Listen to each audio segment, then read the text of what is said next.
Et donc salut à tous, bienvenue dans cette nouvelle vidéo Gladys Assistant chez vous. Aujourd'hui je suis avec Dorian qui va nous présenter son installation Gladys. Donc bienvenue Dorian et merci d'avoir répondu à mon invitation. Est-ce, Merci à toi. est-ce que tu peux déjà te présenter? Alors voilà, moi Dorian, 23 ans. Je suis actuellement administrateur réseau dans une société d'informatique, plutôt télécom opérateur, infogérance, hébergement. Donc j'ai découvert Gladys, c'était en 2018 Ouais, sur Gladys 3 du coup. ok. Donc à l'époque, j'avais mon premier appart, donc je commençais un petit peu à la domotique, ça m'avait toujours intéressé, mais j'y avais jamais vraiment touché. Donc je commençais un petit peu à chercher partout sur Internet tout ce que je pouvais voir, les assistants qui existaient à l'époque. Et voilà, je voulais un truc basique au départ. Je voulais quelque chose, une interface sympa. C'était un des premiers critères pour commencer à découvrir un peu cet univers de domotique. Et en cherchant un petit peu, je suis tombé sur du coup sur Gladys par hasard donc dans les recherches. Et l'interface m'a plutôt plu. Donc c'est une interface qui était vachement sympa et on a gardé du coup dans le même style sur Gladys 4, ce Ouais, qui est très bien. Donc ça m'a permis donc au départ j'avais absolument pas de domotique.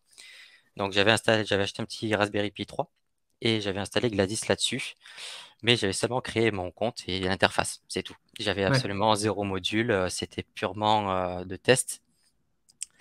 Et donc je faisais mes petites recherches, je faisais sur papier des plans de ce que j'allais imaginer pour mon appart. Euh, et donc voilà, seulement des petites recherches pour le moment et rien de concret en fait. ok. Donc je suivais l'évolution de Gladys au fur et à mesure. J'étais encore en études à ce moment-là. Et petit à petit, après est venu Gladys 4 en bêta. Donc je me suis dit, bon, bah, il y a la bêta qui sort, pourquoi pas la tester aussi, voir les différences et ce qu'il y a de nouveau.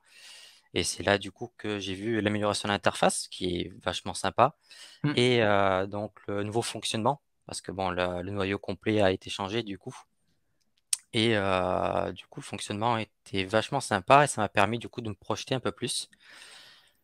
Et du coup, mon nouvel appart, j'ai commencé à vraiment mettre en place de la domotique. Et donc est sortie la version, bah, la vraie release de Ouais, Gladys 4. Et donc c'est là que j'ai pu commencer à mettre en prod mon infra. Donc ok. j'ai commencé moi avec juste un petit module, une prise de mesure de consommation. Ouais. C'était quelle Donc techno? j'ai commencé avec le Z-Wave, Accusé de Vibe, ok. c'est ça. Donc j'ai commencé avec des modules Fibaro. Je sais pas, j'aimais bien le style de cette marque, donc voilà, je suis parti sur celle-ci pour découvrir. Et du coup, voilà, j'ai mis cette petite prise connectée sur laquelle en fait j'ai toute mon infra informatique chez moi de connecter. Ça me permettait de mesurer en fait ma consommation électrique à ce niveau-là, de D'accord. voir les variations. Voilà, donc c'était purement pour avoir des graphiques tout simplement de mon infrastructure, ce qu'elle consommait. Donc j'avais commencé avec ça. Et par la suite, donc j'ai commencé à avoir des meubles éclairés chez moi, notamment le meuble télé. Et l'objectif, bah, c'était de le connecter à Gladys. Donc tout simplement, petite prise on-off. Donc Hmm. là, du coup, je suis passé par du Philips HUE. Ouais, Parce que du coup, les prises, elles faisaient simplement du on-off et bah, je les trouvais moins cher que certaines autres prises et facile à mettre en place, sachant que j'avais aussi besoin d'ampoules de couleur. Donc ça allait très bien avec l'HUE. Et comme c'était interconnectable avec Gladys, c'était parfait. ok. Donc voilà, je suis parti sur ça. Et oui, Et juste, ouais, du coup, les Philips Hue, tu les connectes comment à Gladys, du coup? Parce que via le pont. les prises, on peut les contrôler via le pont dans Gladys? Oui, Ah, je savais même pas. Je pensais qu'il y avait que la partie dans la... À moins, tu les contrôles directement dans Gladys ou via Node-RED ou via un autre... directement dans Gladys. Directement dans Gladys, ok. Ouais, tu Oui, vois, je savais même pas que c'était possible, les prises. Ah, ou j'avais oublié. Ouais, si, c'est possible, ok. ouais, j'ai juste interconnecté le pont, il y a tout qui est remonté dans Gladys, donc super simple. Ok, bah tu vois, tu m'apprends un truc. Ça se trouve, c'est même peut-être moi qui l'ai codé, je sais même plus. Ok, Ouais, c'était une des premières fonctionnalités qui était là de base, donc avec Gladys 4, donc voilà. ok. Donc c'était parfait. Et donc j'ai commencé aussi à monter mes petites vitrines, Ouais. parce que j'ai pas mal de Lego chez moi, et donc bah, j'ai commencé à mettre tout ça en vitrine. Et à monter donc plein de petits éclairages sur chacun de ces petits Lego. Et donc l'objectif, donc j'ai fait toute une petite installation électrique derrière. Hmm. Donc, je t'enverrai les photos. Sur cette installation, ça m'a permis de faire un petit peu d'électronique, parce que j'ai dû faire quelques soudures, câblages pour pouvoir mettre des rallonges, brancher ça sur secteur, parce qu'effectivement, comme c'est des mini-fils, vraiment c'est du 0,02 mm. Hmm. Donc il fallait que je mette un adaptateur que je puisse moduler la tension, parce que 5 volts, ça fera trop, ça chauffera les fils. Donc je Hmm. l'ai pour abaisser à 4 volts. Donc comme ça me permettait de faire ça en sécurité et de pouvoir donc interconnecter ça sur une autre prise HUE aussi Hmm. et pouvoir donc programmer ça tous les soirs de 18h à minuit. Ok. Voilà, donc tous mes éclairages sont connectés via Gladys et programmés sur des scènes que je montrerai après du coup pour un éclairage hebdomadaire de 18h à 20h. Et madame aussi a voulu avoir sa vitrine du coup. Donc je suis amusé à faire aussi les éclairages sur celle-ci. Donc petite chose aussi sympathique qui s'est produite sur celle-là, c'est que donc j'ai mis en place un commutateur RGB Hmm. pardon, pour pouvoir gérer donc la couleur. Donc j'ai mis deux bandes LED que j'ai fait quelques petites soudures tout ça. Donc bon, comme je travaille en informatique, j'ai des câbles RJ45, c'était pratique, j'avais les fils qu'il fallait. Et ce qui se passe, c'est que du coup, j'avais fait une seule couleur pour toute la vitrine. Et j'ai une soudure qui a sauté. Donc j'ai une couleur sur une bandeau qui n'apparaît plus. Ah Ce qui mince. fait aussi un style assez sympa, c'est que du coup, au lieu d'avoir du violet partout, on a une partie violet, une partie rouge. Voilà, donc ça fait un style assez sympa. Bon, elle aime bien, donc bon, on est resté comme ça. Je me suis pas embêté avec la soudure qui a sauté. Voilà, ça c'était pour la partie donc physiquement ce que j'ai en place. Après, je pense que je présenterai plus avec le dashboard ce que j'ai mis au niveau de Gladys. Ouais. Et du coup, là, sur la partie que tu m'as présentée, en termes de coût d'installation, tu es environ à combien? Est-ce que tu as estimé un peu Alors, par rapport au coût, depuis le début, en comptant, sachant que je viens de faire une petite upgrade, parce qu'avant j'étais du coup sur le Raspberry Pi 3, Ouais. 3B+, et ce qui se passait, ben, j'étais encore sur la micro SD. Mais la micro SD, ça fait 100 ans. Ouais, ouais. Je commençais à avoir les graphiques sur Gladys qui montraient des signes de mortalité. Donc je me suis Ouais. dit, bon, la micro SD va me lâcher, il faut que je upgrade. Je comptais passer sur Raspberry Pi 4, 8 Go de RAM et un SSD. Ouais. Mais est arrivée la rupture de stock avec la Ouais. pandémie, tout ça. Donc j'ai dû trouver une alternative et je suis passé sur un mini PC, les petits B-Link. Je sais pas si tu connais. Non, pas du tout. Bah, c'est des mini PC, ouais, ça doit faire deux fois la taille du Raspberry. Mais C'est du comme un coup, nuque, quoi, un peu. voilà, c'est ça. Ouais. Du coup, dedans, bah, j'ai un M2, 8 Go de RAM et un processeur équivalent pour au final le même budget que si j'avais pris un Raspberry Pi 4, l'alimentation, le SSD, la carte pour le SSD. Je me retrouve au même budget. Ok, oui. Donc j'ai fait mon upgrade de récemment, ça doit faire quoi? Ça va faire même pas un mois. Ouais, ça va faire juste un mois. Et donc, si on compte tout ce que j'avais avant et mon upgrade de maintenant, on est sur les 575 €. Ok.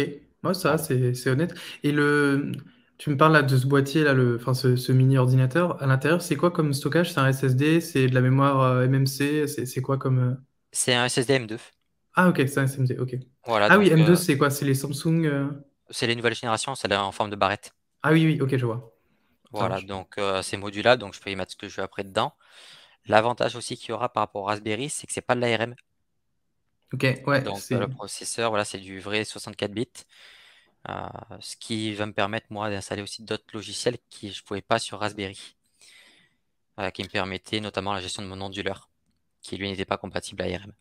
ouais. Parce que. Ah, donc après, j'imagine que tu as installé en custom. Tu as mis quoi? Tu as mis Debian dessus, et puis après, tu as installé C'est Docker, ça, puis Gladys? Ouais. exactement, parce que aussi j'ai fait du coup des modifs sur le run de Gladys. Ouais. Je montrerai après pourquoi, notamment pour la mesure CPU, Ouais. parce que par défaut les process dans Gladys sont isolés.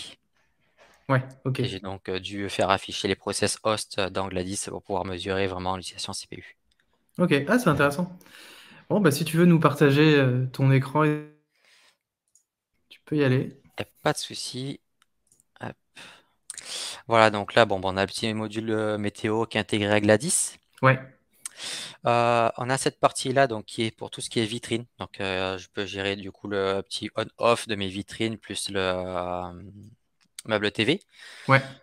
sur lequel du coup je fais ma scène de 18h à minuit. Et donc là, la petite gestion de couleur pour la vitrine de madame ainsi que la luminosité. Parce que du coup, le module RGB, il fonctionne pas en mode on-off, mais en luminosité de 0 à 100%. D'accord.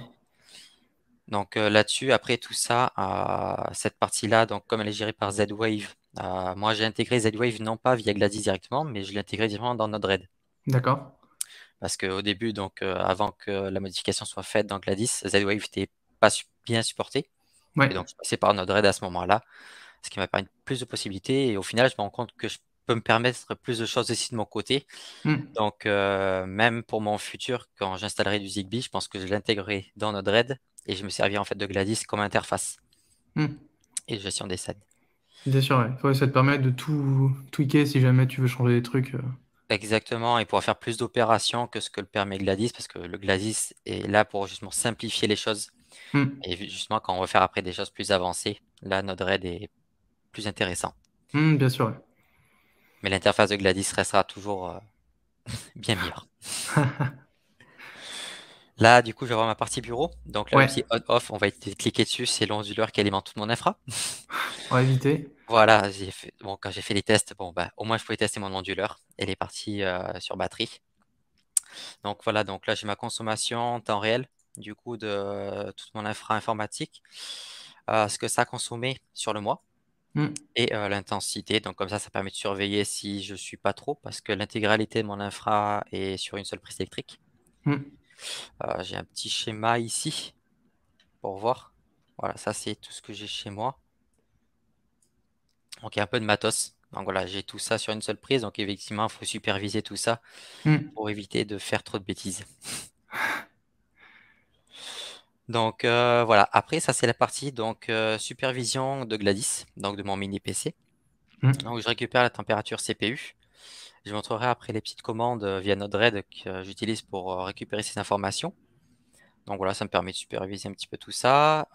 Le CPU, donc je montrerai aussi les modifications que j'ai dû faire dans le Docker Run Oui. euh, pour pouvoir afficher voilà tous les CPU, parce qu'en fait quand je faisais mes tests, je comprenais pas pourquoi à chaque fois j'avais une utilisation CPU à 0%.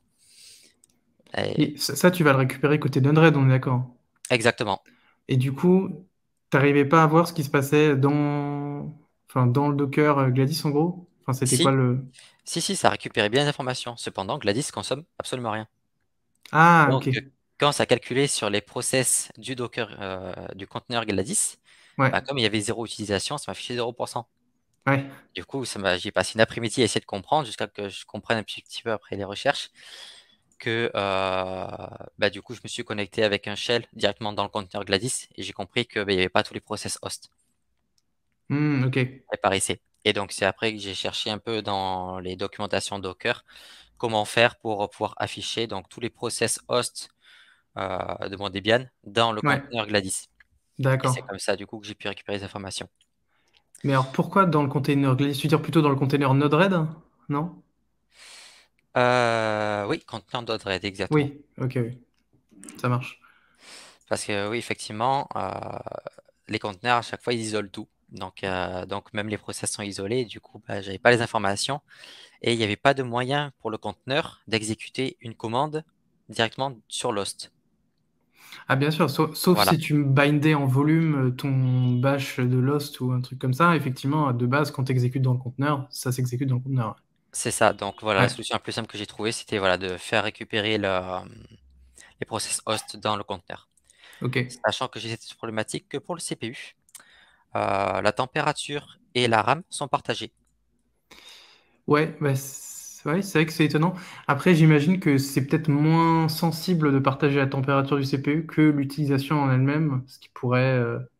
Parce qu'en fait, la RAM et on le verra après, la température sont récupérées directement dans les fichiers système, Ouais. donc en dur, alors que le CPU, c'est une commande directement avec des greps, tout ça, dans la commande top. Et Hmm, comme ok, la ouais. commande top est exécutée dans le conteneur, je pense que c'est pour ça qu'elle peut récupérer que les process du conteneur. Ouais, ça c'est sûr, ça c'est sûr. Mais après, effectivement, j'imagine tu fais genre un 4 CPU proc, un truc, enfin un CPU C'est info et ça. trucs comme ça, et Bah, je du coup, montrerai la bah, commande après. ouais, Mais ouais, c'était un petit peu galère pour récupérer vraiment juste l'info la valeur. ok, ouais. Sachant que je fais une addition, parce que bah, le top, il veut pas m'afficher le global, il m'affiche l'utilisation CPU de l'user et l'utilisation CPU du système. Hmm. Donc j'ai dû récupérer les deux informations et en faire une addition pour avoir le total. Donc je montrerai après tout ça via Node-RED. Ça marche. On a après, donc j'ai un aquarium. Donc l'avantage, c'est que du coup, je peux aussi superviser la partie de mon aquarium, donc le thermomètre, Ouais. l'éclairage et le CO2, ainsi que le bulleur. Donc ça me permet de faire des scènes, suivre la température, parce que les petits poissons, bah, comme ça, ils sont pas trop sensibles et je peux avoir une température stable et voilà, avoir une supervision globale. Hmm. On voit que j'avais deux sondes à un moment. J'en ai une qui tout récemment, elle a pris l'eau. Je l'ai un petit peu mal isolée, donc elle ne supervise plus rien. J'avais une sonde en fait qui est à la sortie de la pompe, donc celle-ci qui fonctionne toujours, Ouais. et celle-là qui est sous le sol, donc dans le gravier, tout au fond de l'aquarium. Donc le plus compliqué à atteindre. Et ces sondes, elles renvoient leurs informations comment à Gladys? Alors j'ai un petit module, le Fibaro Smart Implant, Ouais. sur lequel j'ai connecté deux sondes. Donc en Z-Wave toujours. D'accord. Donc c'est juste c'est deux câbles en fait avec un thermomètre au bout, tout simplement. Et ça me remontait les valeurs, donc toujours dans Node-RED, et je les récupère du coup dans Gladys via MQTT à chaque fois. Ok. Donc voilà, donc j'ai perdu celle-ci. Donc bon bah c'est quand je déménagerai que je referai l'aquarium, donc c'est là que je changerai la sonde et je reverrai mon système d'imperméabilisation. Parce que du coup ça n'a pas tenu comme prévu. Ouais. Mais bon, j'en ai une qui fonctionne, c'est ce qu'il me faut. Donc voilà, l'avantage c'est que du coup j'ai pu me faire aussi des scènes pour automatiser l'éclairage, parce que l'éclairage il va faire entre 8 et 10 heures par jour. Hmm. Donc Ok. ça m'a permis d'automatiser ça de manière régulière. Pareil pour le CO2, il doit être fonctionnel que lorsque l'éclairage est en marche. Et donc le buller, c'est un buller qui est éclairé. Je te montrerai une photo aussi de l'aquarium pour voir un peu comment ça fait. Hmm. Et voilà, donc le buller qui du coup prend le relais, mais pour oxygéner du coup l'aquarium quand il n'y a plus de CO2 en marche la journée. Ok. Donc il y a une partie qui fonctionne le jour et là la partie qui fonctionne de nuit. Donc qui se relaie en fait avec les scènes. D'accord. Et là, pourquoi du coup, t'as tout qui est allumé? Alors C'est... justement, je pense que c'est un petit bug que je vais remonter parce Ah, que ça ne le fait pas ici. Ici, ça fonctionne très bien, ouais. sachant que ça, c'est du HUE. Donc ça fonctionne très bien quand la scène active et désactive le module. Par contre, quand je le fais via un autre dashboard, quand c'est activé et désactivé via une scène, ça ne s'actualise pas ici. Du moins pas à chaque fois. Ah, Donc c'est peut-être un bug que je vais remonter. J'ai pas réussi à le reproduire à chaque fois, c'est un petit peu aléatoire, mais ça me le fait que d'accord. dans le dashboard secondaire, pas le dashboard principal. Hmm, d'accord, ok, c'est très bizarre comme bug. Ok, bah, je veux bien les infos sur le forum, effectivement. Ouais, donc je t'en montrer tout ça pour essayer de le reproduire, Ok, sachant ouais. que tout ça c'est connecté sur, enfin non, sauf celui-ci, les deux là sont connectés sur des deux prises de Philips HUE. Ouais, Voilà. Pour la partie thermomètre, je n'ai pas ce problème-là. d'accord. Donc voir après si c'est pas un problème avec le pont sur les dashboards secondaires. Ouais, à voir. Ok, Après, donc j'ai la partie alarme. Donc pour le moment, il n'y a encore rien parce que c'est encore en projet. Donc ouais, avec comme je t'avais dit, le projet de future maison, l'achat qui est en cours. Donc j'ai déjà les plans parce que c'est un achat ouais. sur plan. Et du coup, j'ai commencé à faire tous mes plans de ce que j'allais faire pour le système d'alarme et toute l'infra domotique que j'allais mettre en place, Ouais, tout ce que j'allais acheter. ok. Donc j'ai commencé déjà à identifier tous les modules que j'avais besoin, combien il m'en faudrait, où est-ce que j'allais les placer. Hmm. Donc là, j'ai quelques plans hop, qu'on peut voir. Je sais pas si on voit bien. Ouais, on voit nickel. Impeccable. Voilà, donc là, du coup, j'ai commencé donc pour le rez-de-chaussée à identifier tous les capteurs et modules que j'aurais besoin. Donc ici, à l'entrée, donc bon, après ça va être bougé un petit peu. Mais à l'entrée, du coup, j'aurai un petit clavier numérique digital qui fera aussi Badger et RFID. Ok, Et donc, tout cette infra, par contre, je vais la monter non pas en Z-Wave, mais en Zigbee. ok. Parce que j'ai trouvé beaucoup plus de modules de Zigbee qui faisaient pour le système d'alarme que Z-Wave. Hmm. Il y a beaucoup plus de choses. Donc, je suis parti du coup sur le Zigbee. Et j'ai trouvé tout mon petit bonheur. Donc, j'aurai aussi, ça fera aussi Office de sonnette. Parce que du coup, mon alarme fera aussi sonnette via le petit bouton qui sera à l'entrée. Ouais, Donc voilà, donc ce sera tout connecté. J'aurai mes détecteurs de fumée, j'aurai une caméra. Après, voilà, le petit souci que j'avais avec Gladys, c'est que Gladys, du coup, pour le moment, on peut connecter que des caméras IP. Hmm. Là, le problème que j'avais, c'est que les caméras IP, je n'avais pas les fonctionnalités que je voulais. C'est-à-dire pouvoir stocker en plus sur mon NAS toutes mes données, avoir des reconnaissances automatiques de direction et enregistrer tout ça automatiquement. J'ai pas réussi à trouver de caméra IP qui faisait ça et qui en même temps était connectée à Gladys. Ok. Après, peut-être que d'autres en ont à me proposer, donc tant qu'à faire. Ouais. Mais Mais parce que là, du coup, tu verrais quoi, enfin, tu verrais quoi, caméra IP, tu veux dire, une caméra genre filaire ou un truc. là, du coup, je suis sur une caméra en Wi-Fi. Parce que le problème, c'est que je vais la connecter, du coup, je pense par ici. Ouais. Sachant que j'aurai pas de prise RJ45 là-haut au plafond. Donc ce sera sans fil. Ouais. J'étais parti du coup sur les Xiaomi qui sont, je trouve, très bien et qui correspondent très bien à ce que je voulais faire, surtout pour mon stockage vidéo NAS en Hmm. réseau. Donc voilà, et en haute Mais, qualité. mais du coup, ces caméras, elles ont pas de flux RTSP? Euh, Elles en ont à condition de la briquer. Ah oui, ok. Et j'ai pas envie trop de m'embêter avec ça.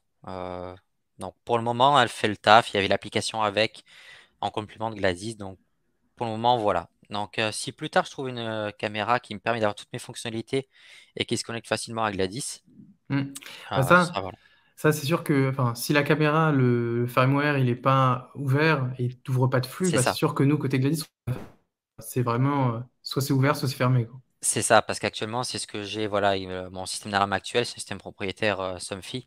Hmm. La caméra, elle fonctionne en Bluetooth avec le système. Donc, c'est même pas récupérable via flux RTP ou quoi que ce soit, ou TSP, ouais.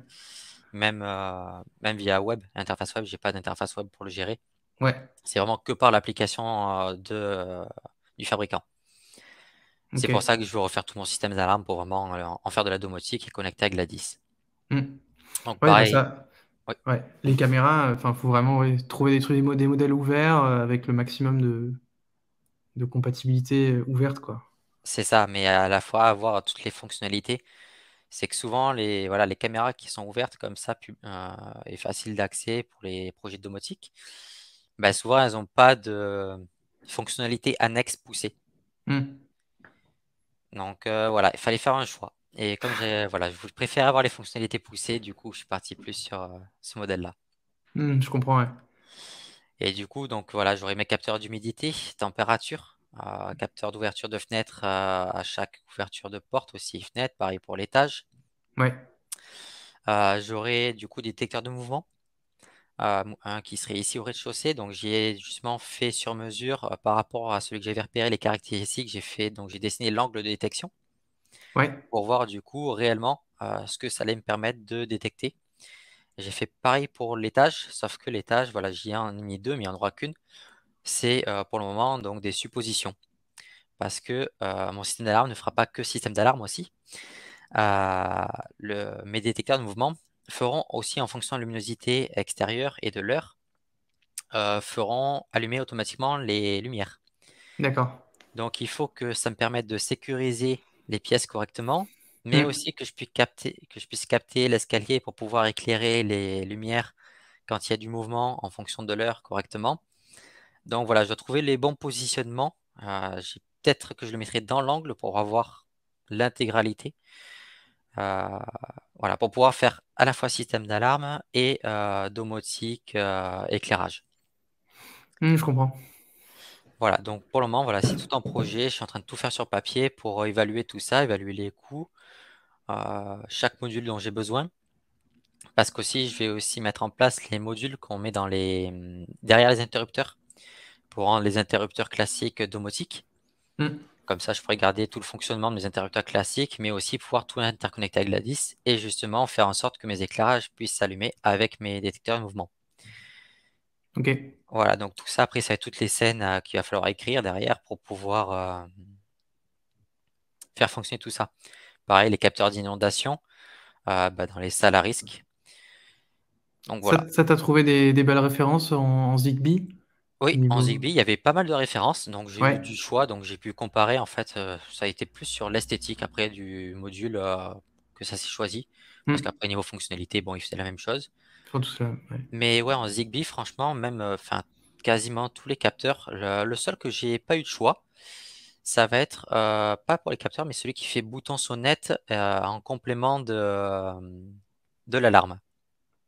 J'ai trouvé un petit kit qui fait à la fois bouton sonnette et alarme. Ouais. Mais c'est le seul où j'ai pas eu vraiment beaucoup de choix. Tout le reste, que ce soit un détecteur de fumée, ouverture, température, humidité, il y avait plusieurs marques. Et à chaque fois, bon, je retrouvais les mêmes marques, mais du coup, ça me laissait le choix entre les caractéristiques que chacun avait, les tailles et le design. Hmm. Donc, j'ai pu faire mon comparatif à chaque fois et au niveau du prix aussi, pour choisir vraiment ce qui me correspondait par rapport au budget et ce que je voulais mettre en place. Voilà. Et tu as bien vérifié que à chaque fois ils étaient compatibles avec Zigbee ou MQTT. Exactement. Ouais. Ok. Pas super. Donc voilà, c'était l'avantage, c'est que du coup, voilà, je vais prendre aussi du coup la clé Zigbee Sonoff, Ouais. qui est du coup dans la documentation Gladys. Hmm. Et voilà, donc c'est avec celle-ci, donc tous les modules étaient compatibles. Parce qu'au niveau Zigbee, franchement, l'intercompatibilité est assez ouverte. Donc voilà, très content du coup de cette techno. J'espère que je pourrai me faire un bon système chez moi plus tard. Bah, j'ai hâte de faire la partie 2 de cette vidéo Exactement. avec tout ce matériel, hein. Ça va être chouette. Voilà, donc là on va partir du coup, bon après j'ai le calendrier, donc connecté avec Google Agenda, tout Ouais. simplement. T'es pas obligé de montrer ton calendrier si. C'est ça. Euh, ouais, donc après voilà, j'avais remonté donc ce petit truc aussi sur la communauté Gladys pour le Google Agenda, c'est que on pouvait avoir que, par exemple si on avait un agenda, enfin un événement qui prenait plusieurs jours Ouais. et qu'on avait d'autres événements sur un seul jour, ces autres événements apparaissaient en plus. On le voyait pas affiché réellement avec une ligne en dessous. Ah oui, oui, tu veux dire, ça s'affichait en haut. Je crois, oui, t'avais mis un screenshot, j'avais vu ça. C'est ça. Hmm. Donc voilà, à voir si plus tard ça peut s'améliorer ou pas. Oui, bah, t'avais mis le retour et je crois que Bertrand sur le forum C'est regardait. ça, Effectivement, ce qu'il t'avait dit, c'est que en fait, on utilise une librairie pour ce calendrier. On n'a pas codé le calendrier nous-mêmes. oui. Il faut voir en fait, est-ce que c'est dans la lib? Et dans ce cas, il faut faire remonter le bug à la lib. Et il l'a peut-être fait. Je sais pas, hein, j'ai pas eu le retour. Ou est-ce Ou que est-ce que c'est c'est un de notre bug déjà ou côté? pas, voilà, enfin. C'est ça, mais je suis pas. À mon avis, je crois que la lib, on lui passe un tableau d'événements, on lui dit voilà, affiche ça. Donc je pense que c'est plutôt dans la lib que ça se joue tout ça. Ouais, je pense aussi. Parce qu'à chaque fois c'était régulier, c'était pas de manière aléatoire, donc il y avait Hmm. un contexte à chaque fois, donc je pense que la ligne doit tout être codée comme ça. Ok. Donc là, voilà, on a les parties donc de ma scène. Bon, actuellement, il Ouais. n'y en a pas 36. Mais voilà, comme j'avais expliqué, du coup, aussi, plus tard, peut-être, du coup, avoir une fonctionnalité, bon, comme tu avais proposé, peut-être de tag pour pouvoir filtrer et trier nos scènes. Ouais. Donc Ouais, voilà, c'est vrai que quand t'as beaucoup de scènes, là pour l'instant c'est encore. T'en as pas beaucoup, mais effectivement, si t'en as plus, ça devient compliqué de s'y retrouver. c'est ça, parce que c'est le cas quand je vois le système d'alarme, il y aura une très très grand nombre de scènes. Hmm. Donc voilà, donc ça, ben, même pour séparer donc les scènes éclairage, aquarium, système d'alarme, ça me permettrait de trier tout ça. Ouais. Donc voilà, donc j'ai mes scènes simplement bah, pour le vitrine, start et stop. Pareil pour le bulleur et l'éclairage CO2, donc par rapport au module qu'on avait vu tout à l'heure. Et ma scène, on va dire, la plus complexe que je vais détailler, et j'ai fait un petit tuto aussi, c'est pour ma supervision de température. Donc voilà, Hmm. donc là, je récupère donc mes valeurs Ok. des thermomètres, sur lesquels du coup, j'ai fait des minimums et maximums à chaque fois que je ne vais pas dépasser. Sinon, je récupère donc les valeurs dans Gladys avec la récupération d'état. Hmm. Et je me fais donc une petite notif directement dans le chat Gladys qui me notifie aussi via Telegram. Ouais. Voilà, donc j'ai aussi linké à Telegram, comme ça j'ai une notification sur le téléphone et sur le PC. Et aussi, donc là, la partie où j'ai fait le tuto, c'est-à-dire les notifications SMS. Pouvoir envoyer des SMS du coup depuis Gladys. Donc ça, après, j'ai fait le petit tuto donc, qui est assez long. Donc je suis parti, en fait, j'ai pris une petite clé GSM Ouais. dans laquelle j'ai une carte SIM. Et cette carte SIM, pour la faire fonctionner sur mon mini PC, j'ai dû faire fonctionner le logiciel qui s'appelle Raspi SMS. Ok. Donc ce logiciel qui à la base était développé que pour Raspberry à l'époque, donc c'est open, c'est libre et gratuit. Même s'ils ont une partie payante en abonnement en hébergé cloud. Hmm. Donc c'est eux qui hébergent et nous on a juste l'API. Donc ils fournissent le numéro de téléphone, etc. Et on a juste à requêter l'API. Moi j'ai pris D'accord. donc en auto-hébergé, donc c'est-à-dire c'est moi qui héberge le serveur et c'est gratuit du coup. Et donc ce petit Raspi SMS maintenant est déployé pour toutes les distributions Linux. Donc j'ai pu D'accord. l'installer sur mon Debian du coup Ouais. et le faire fonctionner avec ma clé GSM. Donc l'avantage c'est que je peux créer des contacts, ajouter le numéro, etc. et avoir mon API. Une API qui se requête en HTTP via laquelle je peux requêter depuis Gladys du coup. D'accord.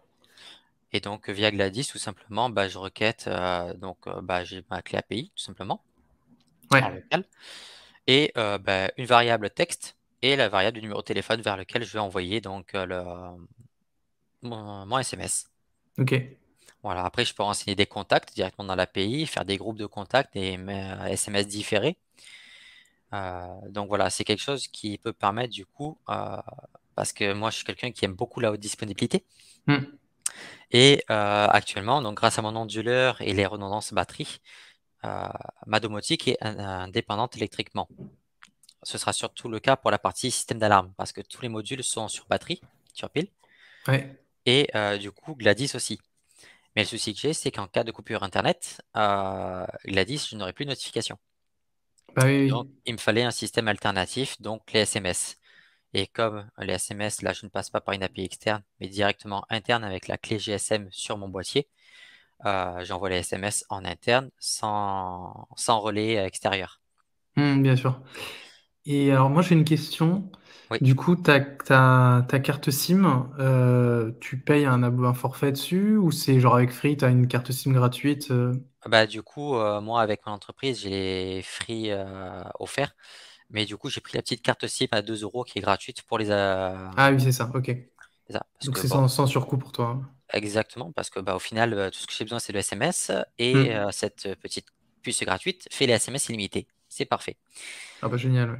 Voilà, donc c'est pile poil ce qu'il me fallait. La data, j'en ai pas besoin. J'ai besoin que des SMS et donc je peux envoyer des SMS à volonté et avoir toutes mes notifications. Donc par la suite, j'aurai toutes mes notifications d'alarme, alarme activée, alarme désactivée, capteur déclenché, etc. Donc D'accord. ça permettra voilà, d'un secours même si j'ai une coupure Internet. Ok, et pour avoir un ordre d'idée, cette clé USB SMS, tu l'as payé combien à peu près? 45 euros. 45 €. Ok. Donc c'est pas excessif, sachant qu'après, bon, elle peut être utilisée après, en dehors de ce système-là, elle fait relais 4G, enfin Oui, c'est un Wi-Fi petit aussi. téléphone de toute façon, donc. Ouais, c'est les clés 4G classiques qu'on peut mettre dans un PC pour être en 4G tout simplement. Hmm. Et voilà, après, il faut faire attention. Donc, de toute façon, Raspi SMS, en fait, ils utilisent le programme GAMU Hmm. qui, justement, permet de créer des téléphones virtuels. D'accord. Et sur le site de GAMU, on a la liste des clés compatibles. D'accord. Donc, après, il suffit de regarder les clés compatibles avec GAMU et de trouver la clé qui nous correspond, parce qu'il n'y a pas que les clés USB aussi, et de trouver une clé qui fait, souvent elles font que 4G, et il faut aussi trouver une clé qui fait GSM. Elles le font pas toutes. D'accord. Donc il faut trouver les bons modèles. Donc ça, il faut faire un petit peu de recherche. De toute façon, dans mon tuto, j'ai expliqué laquelle moi j'avais pris et qui fonctionne du coup avec mon installation. Ok. Voilà, donc ça c'est pour la partie des scènes. Et au niveau intégration, donc comme je passe par Node-RED avec tous mes équipements, donc j'avais la partie Philips HUE, donc on voit que j'ai mon petit buller. J'ai la lampe de la chambre aussi, où j'ai fait quelques petites lumières d'ambiance pour la chambre. Hmm. C'est sympa. Et donc après, bon ben voilà, les modules tout simplement qui sont remontés via le pont HUE.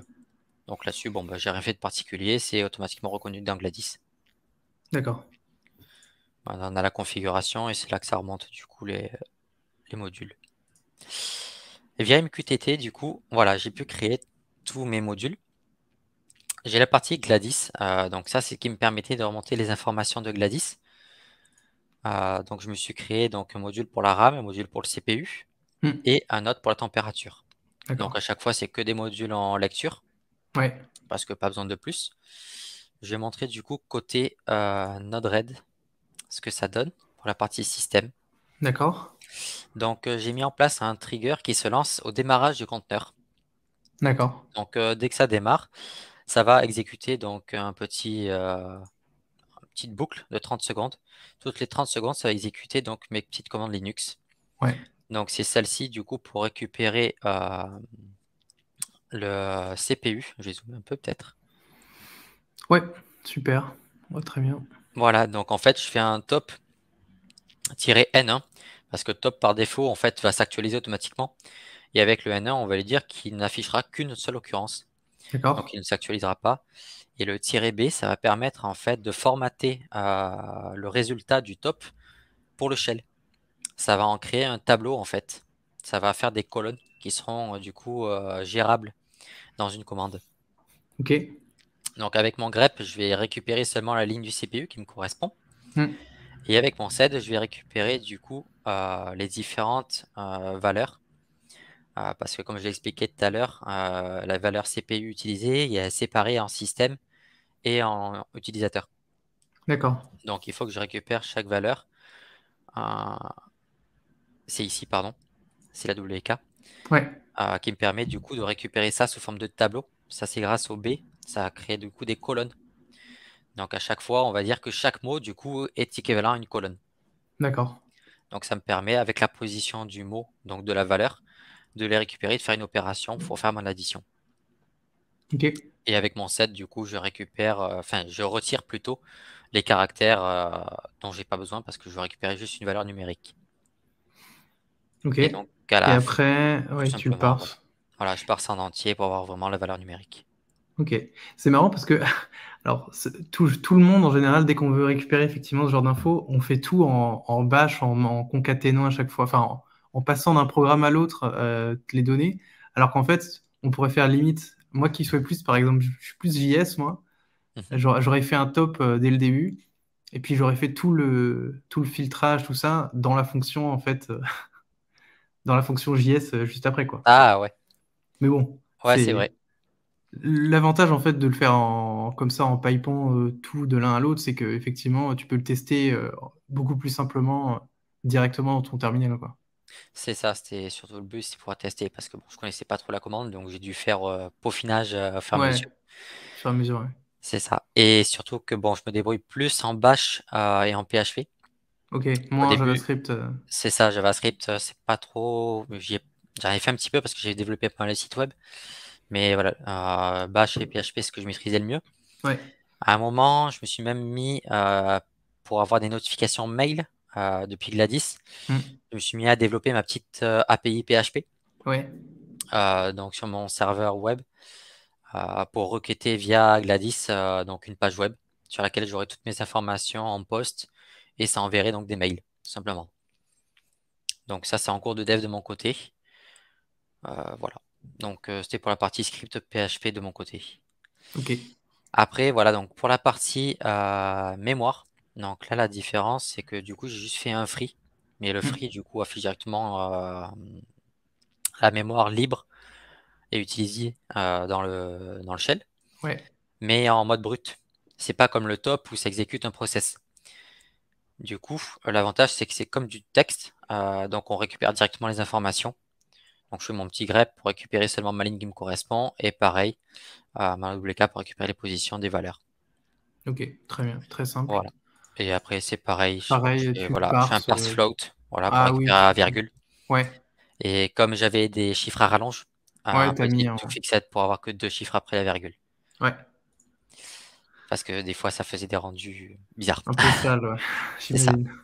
Ben, parce qu'en fait, même malgré que ce soit que des chiffres à deux chiffres derrière la virgule à chaque fois, Hmm. des fois, la division dans Node-RED déconnait un petit peu et faisait que. Enfin, je crois que c'est pas lié à Node-RED, mais plus au JavaScript, parce que j'avais vu ça sur des forums. Parfois, même si tu divises deux chiffres qui ont tous les deux chiffres après la virgule, Hmm. tu te retrouves avec des chiffres qui ont 10, 12, enfin des nombres qui ont 10, 12 chiffres après la virgule. Hmm. Et donc, pour corriger ça, il fallait faire un parse float et un toFixed. Ouais, c'est plus safe. C'est ça. Et voilà, pour la mémoire, du coup, bon, bah, c'est une récupération directement en brut dans le fichier temp. Hmm. C'est pour ça que du coup, à mon avis, ils sont partagés vu que c'est un fichier système. Ou peut-être que tout simplement le conteneur, bah, il est aussi mappé directement en fait dessus, je pense. Oui, tout simplement, et je pense qu'ils recopient les mêmes fichiers. Enfin, Ouais. ouais. Je pense que voilà, même si c'est deux conteneurs séparés, ils ont au niveau hardware la même chose. Bien Voilà. sûr. Alors que ben, le process, c'est système. Et les deux informations, c'est hardware. C'est peut-être ça la différence. Donc, Bah, en fait, c'est surtout que, enfin, l'objectif aussi de Docker, c'est, tu vois, si tu as, ouais, si t'as un hébergeur, tu veux pas forcément leaker ce que font les autres process. Là où exactement. leaker la température du CPU, je pense que c'est moins grave. Après, je pense que en tant qu'hébergeur, tu peux aussi, j'imagine, restreindre l'accès à certains, même la température du CPU, quoi. Je sais pas si tout le monde, tous les hébergeurs donnent accès, tu vois, dans leur offre conteneur à ces variables-là. Ce serait intéressant de voir, mais Ben, je après, ça, pense que c'était par par défaut, défaut. Par par défaut, défaut, je c'était pense comme que c'est ça. bon. Ouais. Donc, par défaut, c'était comme ça. Euh, donc, après, bon, bah, après le Docker, j'ai commencé à toucher un petit peu. C'est Gladys qui m'a mis à Docker, en fait. Ouais. Parce qu'au départ, Docker, quand j'en entendais parler, j'étais réticent. Ça m'emballait pas du tout. Hmm.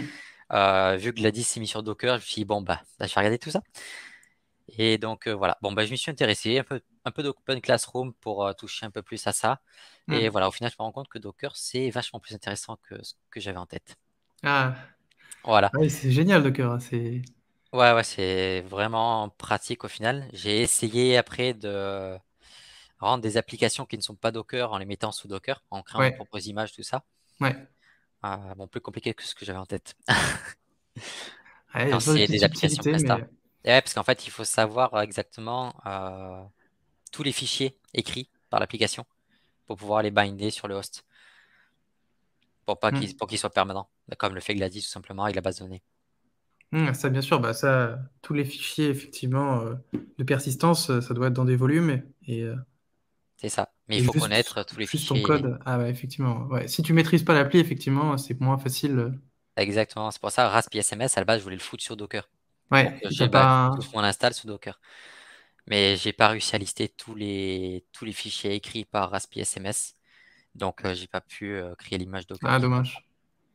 J'ai trouvé des images sur Docker créées par une communauté, pareil, fait Hmm. par une personne lambda, mais elle n'était pas à jour depuis 2 ans, donc bon, j'étais sceptique. Et t'as pas pu voir, enfin, tu sais, quand tu as une image sur Docker, tu peux récupérer le Dockerfile et après, du coup, refaire ton propre Dockerfile en fonction de. Ouais, c'est vrai, mais ouais, du coup, après, j'avais pas spécialement le temps de Oui, m'y bon, mettre. après, J'essaie de gérer entre, du coup, ce que je peux faire, le temps que j'ai. Non, faut ouais, toujours c'est trouver le toujours juste comme ça, milieu. hein. Et là, Euh, la partie, du coup, Z-Wave. la partie des drives, ok. Voilà, donc la partie Z-Wave, donc tout en MQTT et avec le module, du coup, Z-Wave Controller. Ouais. J'avais expliqué ce que j'avais fait à un moment dans un chapitre, mais pas en mode tutoriel, parce que j'avais posté à la base un petit sujet pour demander de l'aide à comment faire, parce qu'au Hmm. début j'avais galéré à la faire fonctionner. Ouais.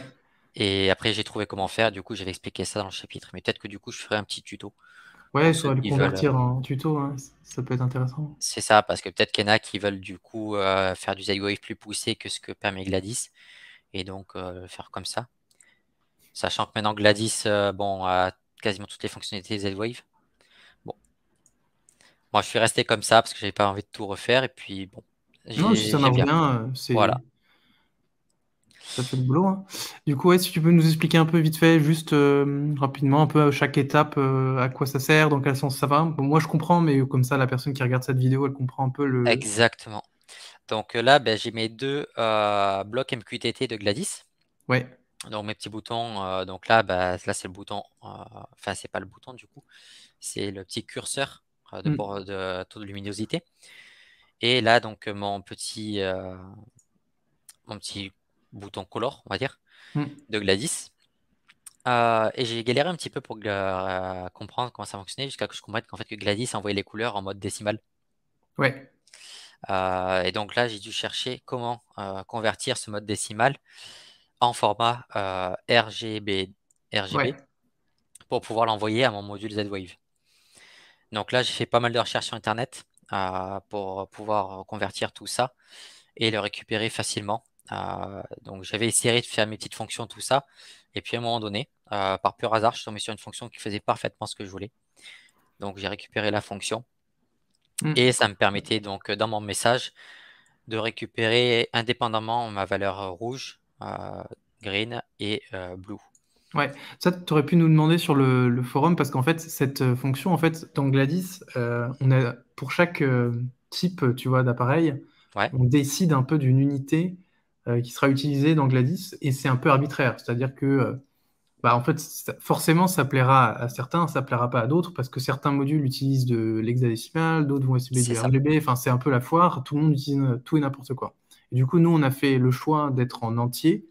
Et ensuite, on a des fonctions dans Gladys de conversion qui sont en JS. Donc, on aurait pu te passer directement une Hmm. fonction en JS, toi, tu l'aurais collé là et ça aurait fait le boulot, mais tu as trouvé tout seul. Donc, c'est. J'aime bien chercher. c'est- De toute façon, je suis un passionné d'informatique, donc la recherche et tout ça, bon, bah, j'aime bien faire les choses moi-même. Ouais, mais t'as raison, hein. Du coup, bon ben voilà. Bon, du coup, j'avais ma petite fonction. Ça a été bon l'une des plus grosses recherches parce que du coup, c'était mon premier module que j'ai interconnecté. Ouais. Et donc, bon, c'était des semaines de recherche pour faire interconnecter du coup le module Z-Wave, comment intégrer les équipements dedans, récupérer du coup la commande, Hmm. parce que du coup, il fallait envoyer le bon format dedans, les Ouais. paramètres qu'il fallait renseigner dedans, parce que bah, clairement, j'ai trouvé aucune documentation. Ouais, ça Ça a là-dessus, été, sur Node-RED, il y a des trucs qui sont un peu. ouais, Z-Wave sur Node-RED, j'ai trouvé zéro documentation. Ça a été en farfouillant, des fois sur les forums ou quoi, trouvé des petites bribes d'infos. Et après, bah, c'était du tâtonnement. Hmm. Tâtonnement, de la logique, et j'ai réussi à trouver au final, parce que je cherchais à chaque fois, bon, je me suis dit, bon, bah, si c'est là, c'est que ça doit être rempli. Bah, en fait, non. Donc, Ah, de toute façon, j'ai l'impression que Node-RED, des fois, tu vois, en fait, c'est juste mettre une UI sur des fonctions JS, quoi. C'est vraiment, mais il n'y a pas enfin, tu vois, il y a juste les paramètres de la fonction, et après, c'est débrouillez-vous. c'est ça. Et donc, bon, ben, comme il y a peu de documentation, parce que quand tu regardes la doc du- du- de l'image du truc en question, parce que à chaque fois, c'est des templates, palettes, Ouais. pardon, que je suis allé chercher dans la bibliothèque. Et la doc là-dessus, elle est inexistante hein, à chaque fois. Ça te dit à quoi ça sert, tu as une description de ce que tu peux faire et des modules qui sont dedans, mais tu n'as aucune explication de comment les utiliser. Ouais. Donc Google est ton ami là-dessus. Donc après, Ok. voilà. Donc j'ai pu, l'avantage c'est que je peux faire arriver plusieurs valeurs sur le même module. Hmm. Donc ça me permettait de les regrouper. Ça va être pour Attends, juste pour expliquer, du coup, pour ceux qui regardent, en fait, le bloc qui est marqué Connected à gauche, en c'est le fait, ça, c'est bloc un bloc MQTT, MQTT, ouais, qui listen, qui écoute la queue Gladys. Gladys, que toi, tu as créé, donc, côté Gladys, un appareil, tu as mis des features, donc une fonctionnalité couleur, une fonctionnalité luminosité, et ensuite, quand tu es dans l'interface, toi, dans l'UI, sur le dashboard, tu dis, bon, bah, je veux augmenter la luminosité ou je veux changer la couleur. Et ensuite, ça envoie un message MQTT à Node-RED qui va réceptionner, qui va exécuter ce bout de scénario que tu as codé. C'est ça. Donc on les Voilà. retrouve ici. Donc on voit qu'ils sont du coup pas en lecture mais en écriture. Ouais. Enfin, du coup, c'est à la fois l'écriture-écriture. Donc on a voilà notre petit conteneur qui est là et Non, c'est celui du bas, du coup, ouais, c'est celui à écouter. oui, c'est vrai avant il n'y avait qu'un seul d'eux. Maintenant, avant, il n'avait qu'un seul. Maintenant, j'ai mis les deux parce que justement, il y a des gens qui veulent faire du retour d'état. Et en C'est fait, ça, ils comprenaient pas que en fait, ça fonctionnait le retour d'état. Donc, j'ai rajouté. c'est ça. J'ai vu la nouvelle feature. Mais du coup, ça n'a pas impacté la production au final. C'est resté comme c'était. Donc voilà, donc Gladys envoie l'information via le MQTT. Node-RED écoute ce MQTT, récupère la valeur, l'envoie du coup dans mon convertisseur Z-Wave, on va dire. Hmm. C'est la factory comme ils appellent ça. Et ça va convertir ça en fait en langage Z-Wave et l'envoyer à mon module, Hmm. tout simplement. Et donc là, c'est pareil pour le thermomètre. Ouais. Donc le Ça fait thermomètre, 5 secondes. exactement. Parce qu'on a vu aussi que sur mon thermomètre, j'avais un petit bouton dans mon dashboard Aquarium, activer, désactiver le thermomètre. Hmm. Et en fait, parce que bah, c'était pour aussi tester aussi à la base le module, pour pouvoir le lancer et le désactiver. Parce que c'est un module Z-Wave passif. D'accord. C'est-à-dire qu'il n'envoie aucune valeur si tu ne le requêtes pas.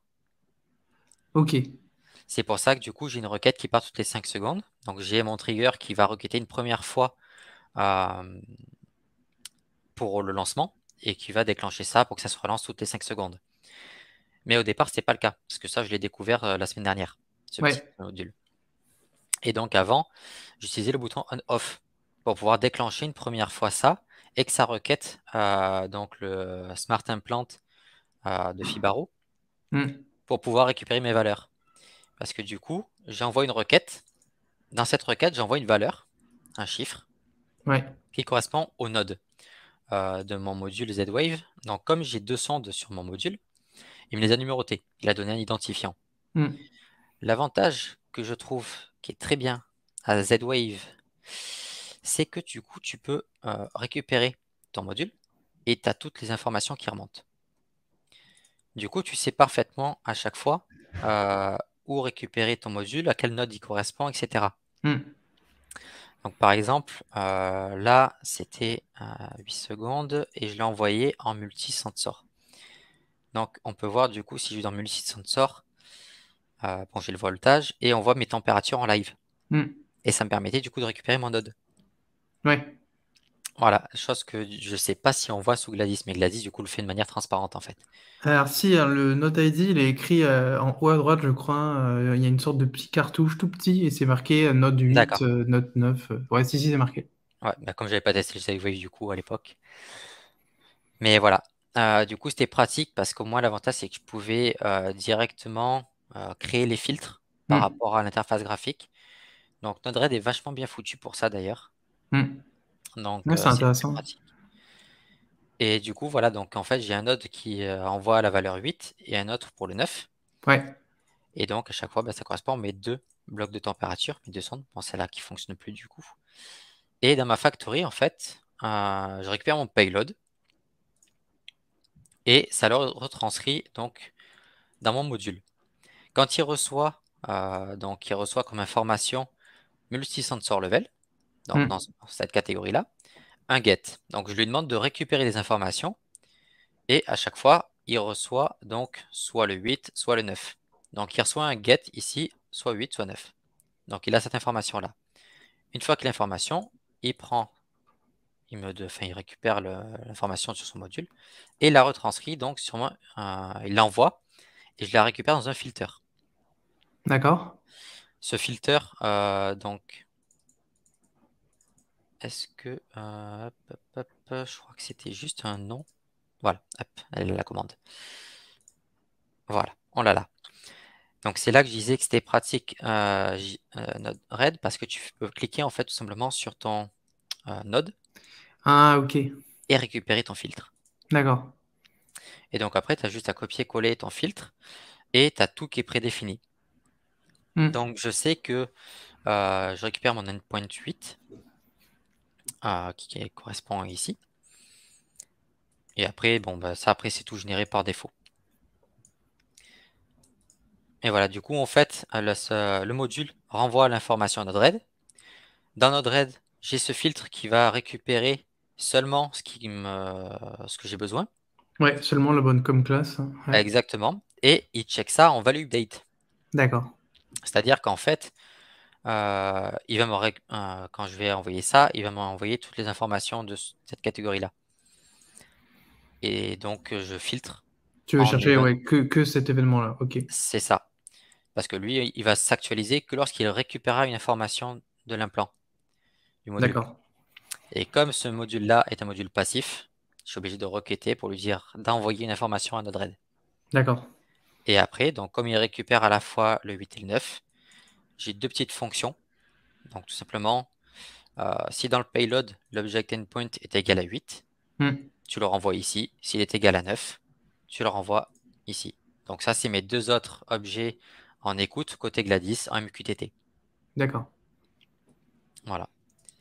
Et après, donc là, on a la partie donc supervision électricité de mon onduleur. Hmm. Donc c'est pareil. Donc là, c'est ma prise connectée en Z-Wave. Hmm. J'ai mon event. Donc l'event, c'est pareil. Ouais, tu filtres les deux, ouais.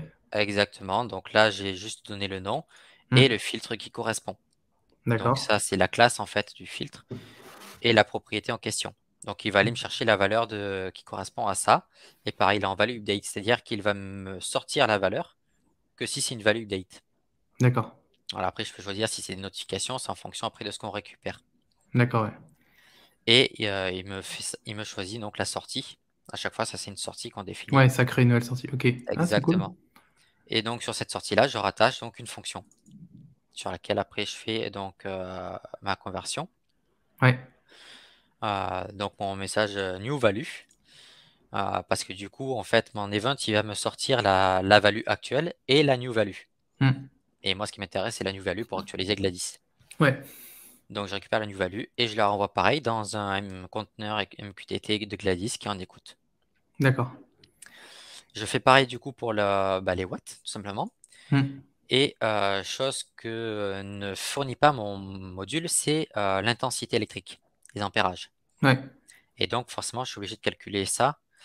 Le problème, c'est que les volts, je ne les ai pas encore en temps réel. Donc c'est mon onduleur qui m'indique actuellement le voltage que j'ai actuellement. Et Hmm. avec du coup la puissance et le voltage, T'as l'ampérage, ouais. je peux faire voilà automatiquement mon ampérage. Donc tout simplement en fait, quand ma consommation watt est envoyée, Hmm.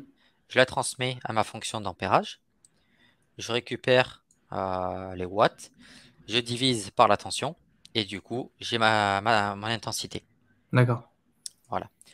Le problème c'est que j'aimerais aussi du coup avoir mon voltage en temps réel, Hmm. mais le seul équipement qui me fournit le voltage c'est mon onduleur actuellement.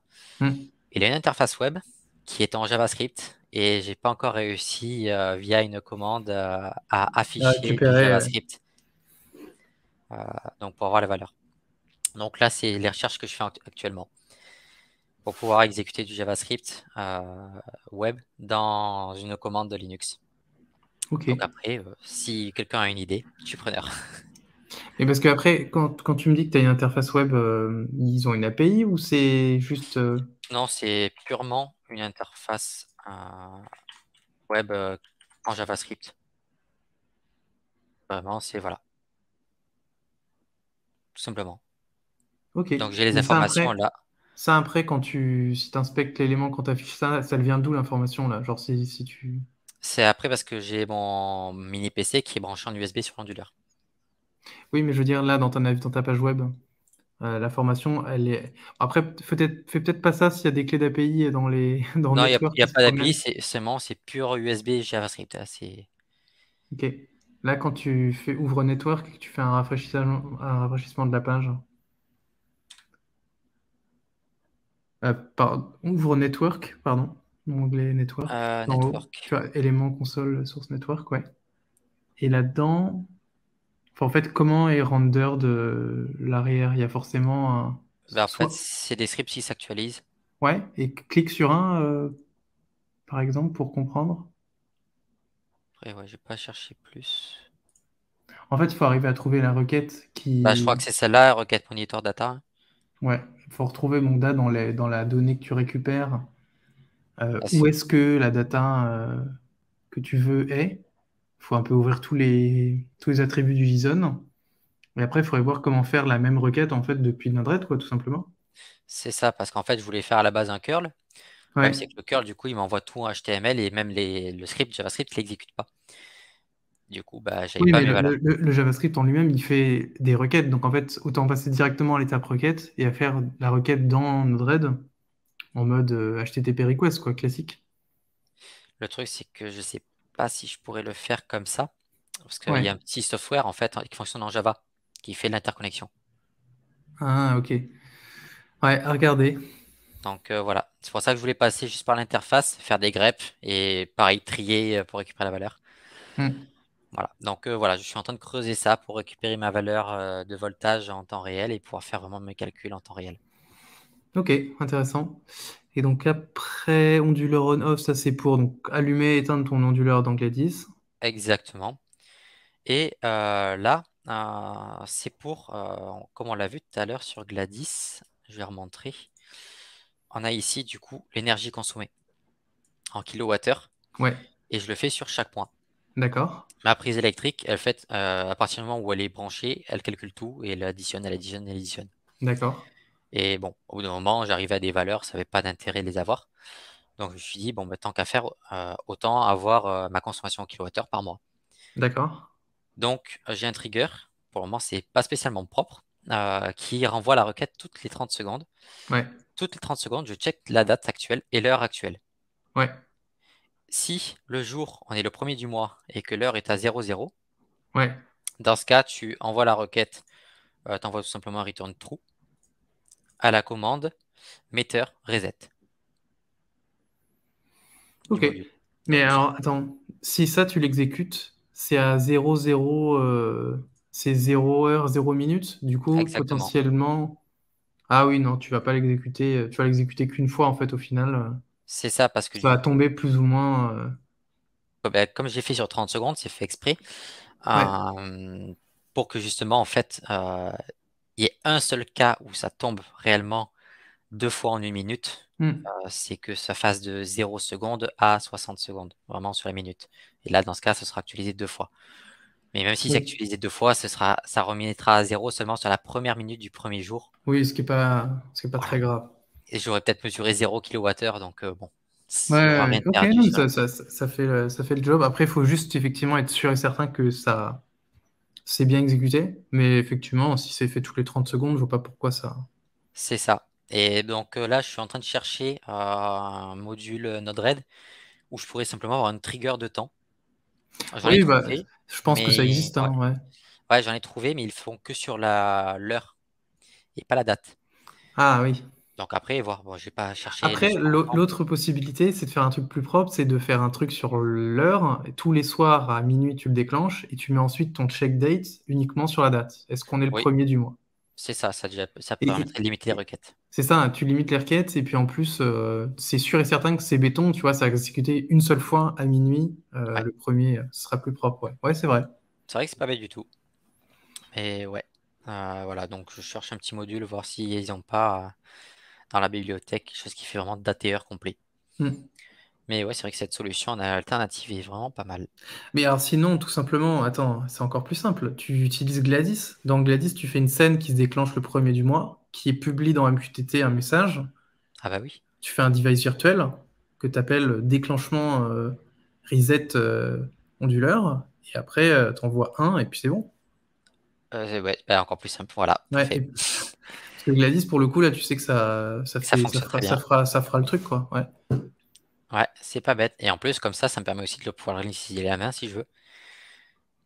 J'ajoute Tu le peux le petit bouton lancer à la main. alternatif. Dès que tu veux Voilà. reset, tu lances la table. Enfin, ouais, c'est. Non, bah voilà, on a trouvé la solution. Exactement. Bon, ben voilà, c'est parfait. Top. Ok, bah c'est super cool ton Node-RED, merci d'avoir expliqué. Est-ce qu'il y a d'autres choses que tu voulais remontrer dans Gladys? Ou on était arrivé au Je bout crois dans que les dans autres? Non, après dans les autres scènes, après c'était des scènes classiques. Bon, c'est Ouais, juste, des bah, c'est trucs pareil, à chaque fois c'est bah, pareil, bah voilà, comme on justement disait à l'instant, tous voilà, les jours à 16 heures, ouais. c'est les scènes quasiment classiques. Ouais, La seule qui, voilà, un peu de choses, c'est l'alerte température avec l'envoi de SMS. ouais. Voilà, où j'ai fait le tuto. Mais sinon, voilà. Côté Gladys, j'ai pas plus de mon côté. Donc ça viendra après avec tout le système d'alarme qui viendra par la suite et toutes les scènes qui seront à faire. Hmm. Ouais, bah, j'ai hâte de voir, hein, ça va être chouette. Déjà que là, c'est déjà super intéressant. Alors en plus, si tu ajoutes la couche alarme, ça va être vraiment sympa. Bah, sachant que la couche alarme va être en Zigbee, mais je vais tout faire passer le Zigbee par Node-RED. Ouais, ça va Donc, être. il va y avoir un truc monstrueux derrière côté de Node-RED à faire. Mais je vais m'éclater. Ouais, bah si ça te plaît, tant mieux, hein. Ça, de toute façon, j'ai 2 ans. J'ai 2 ans pour tout préparer. Ouais, ça va, t'as le temps. T'as Voilà. le temps de commencer à jouer avec. Tu vas commander le matériel avant, du coup, ou que quand tu l'auras là? Bah, j'attends la signature chez le notaire. Ça devrait pas tarder dans le mois qui suit. Ouais. Et une fois que c'est fait, je commence à acheter un peu mes équipements et à commencer à tout configurer. Oui, bah c'est sûr que t'es pas obligé d'acheter la totalité C'est ça. de pour chez toi, mais au moins un par appareil, comme ça tu peux déjà Exactement. jouer avec, tester si ça marche bien. Et puis au moins, tu peux faire des tests un peu chez toi déjà enfin pas de résilience, mais de voir un peu, tu vois, sur le long terme, est-ce que ça fonctionne bien? Est-ce qu'il y a des petits défauts? Est-ce que. C'est ça. Du coup, voilà, ça me permettra donc ben, au fur et à mesure d'acheter les équipements un par un, sans faire trop de dépenses, de les tester, Hmm. les configurer directement, et petit à petit d'avancer comme ça, et comme ça, le projet est entièrement opérationnel au moment où j'ai la maison. Hmm. Ouais, ah, bah, c'est chouette. Bah, tu nous tiendras au courant et puis dès Bah, que il n'y tu a es à la pas de maison, souci. on fera la V2 de la vidéo. C'est ça. Ok, il y avait d'autres choses que tu voulais qu'on voit ou c'est bon pour toi sur... Ben, je pense que c'est bon pour moi. Moi, Bah, j'ai pas plus de choses à montrer pour le moment. ok, bah merci en tout cas d'avoir présenté tout ça, c'était vraiment chouette. Ça peut paraître... Enfin, tu me disais que tu n'es pas sûr de vouloir faire ça maintenant, mais au final, il y avait quand même beaucoup de choses à dire et en même temps, côté Node-RED, avec Ben, tes différentes automatisations, ouais. c'est vrai que Gladys, du coup, est concentré sur une population pour avoir une simplicité d'utilisation. Mais c'est Hmm, vrai que du coup, on montre beaucoup moins quand on veut faire des choses avancées, bah, notamment avec Node-RED ou autre.